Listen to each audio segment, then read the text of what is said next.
బ్రహ్మాండంగా చైతన్యంతో పోయే తెలుగు జాతి భయపడే పరిస్థితికి వచ్చిందంటే ఈ యొక్క రాక్షస ప్రభుత్వాన్ని ఇంటికి పంపించి మళ్ళీ తెలుగు జాతికి పూర్వ వైభవం తెచ్చుకునే బాధ్యత మనందరిది అని చెప్పి నేను మీకు తెలియజేస్తున్నా.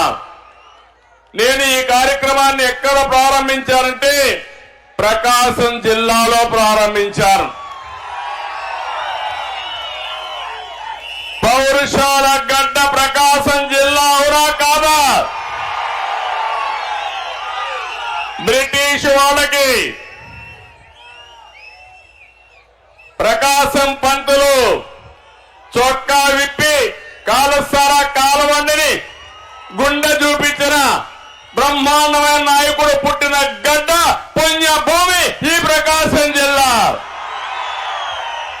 ఏ తమ్ముళ్ళు ధైర్యం ఉందా లేదా? కేసులకు భయపడతారా మీరు? సైకోకు భయపడతారా మీరు? ఇంకో పక్క ప్రకాశం జిల్లా ఒంగోలు గిత్త. ఒంగోలు బుల్ అయితే మన దేశంలో కొంతవరకు పాపులారిటీ రాలేదు. కానీ ఈ రోజు మీరు చూస్తే బ్రెజిల్లో ఒంగోలు గిత్త బ్రహ్మాండంగా పరిగెత్తా ఉంది తమ్ముళ్ళు, అది వాస్తవం. నేను 2002 మన నేషనల్ గేమ్స్ పెట్టాం. ఆ రోజు ఒంగోలు గిత్తని నాస్కెట్ కింద వీరా అని పేరు పెట్టి ప్రమోట్ చేసిన పార్టీ తెలుగుదేశం పార్టీ. ఈ రోజు ఏదో నేను మీకు చెప్పడం కాదు, 2002 అంటే 21 సంవత్సరాల కంటే ముందు ఈ ఒంగోలు గిత్తని ప్రమోట్ చేశామంటే ఆ విషయం మీరు గుర్తుపెట్టుకోవాల్సిన అవసరం ఉంది. ఒక్క విషయం ఈ సందర్భంగా మీ అందరికి తెలియజేస్తున్నా. నేను చిన్నప్పుడు చూసా, ఎద్దులే సర్వస్వం. అప్పుడు ఈ యొక్క కారులు లేవు, విమానాలు లేవు, కరెంటు కూడా లేదు. ఎద్దులతోనే మడకలు దున్నాలి, దుక్కి చేయాలి, ఎద్దులతోనే కప్పిలు తీయాలంటే నీళ్లు పైకి తీయాలి. అలాంటి ఎద్దులతోనే ట్రాన్స్పోర్ట్ చేయాలి, రవాణా. ఎక్కడికి పోవాలన్నా, మార్కెట్కి పోవాలన్నా అప్పుడు ట్రాక్టర్లు కూడా లేవు. ఆ ఎద్దులతోనే, ఎడ్ల బండ్లోనే ఎక్కడన్నా మనం ప్రయాణం చేయాలన్నా, పొంగళ్ళు పెట్టాలన్నా ఎడ్ల బండ్లే ఆధారం.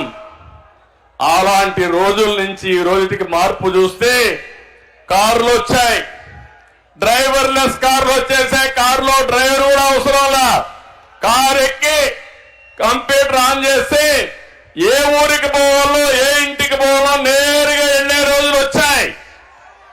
కానీ ఇంకా పేదరికం ఉంది తమ్ముళ్ళు, ఆ విషయం మీరు గుర్తుపెట్టుకోవాల్సిన అవసరం ఉంది. మన భవిష్యత్తు మన చేతుల్లో ఉంది, అవునా కాదా అని మిమ్మల్ని అడుగుతున్నా. అలాంటి భవిష్యత్తుకు నాంది పలకాల్సిన అవసరం మనందరి మీద ఉంది. ఇంకో పక్క ఇదే ప్రకాశం జిల్లా గెలాక్సీ గ్రనైట్. ప్రపంచమంతా ఎవరైనా మంచి ఇల్లు కట్టాలంటే, మంచి గ్రనైట్ వేయాలంటే అదే గెలాక్సీ గ్రనైట్. నేను ఆ రోజు ముఖ్యమంత్రిగా ఉండి, అపోజిషన్ లో ఉంటే జనార్దన్ రెడ్డి గారు ముఖ్యమంత్రిగా ఉండి మొత్తం అమ్ముకోవాలని చూస్తే దాన్ని గట్టిగా పోరాడి కాపాడిన పార్టీ తెలుగుదేశం పార్టీ. ఈ రోజు ఏమవుతుందో చూడండి. అక్కడ గెలాక్సీ గ్రనైట్ మొత్తం కడప నుంచి, పులివెందల నుంచి వచ్చి జగన్ అండ్ కంపెనీ దోచుకునే పరిస్థితికి వచ్చారు. ఇంకో పక్క ఈ కనిగిరి సభ ద్వారా పిలిపిస్తున్నా, సైకో పాలన పోవాలి.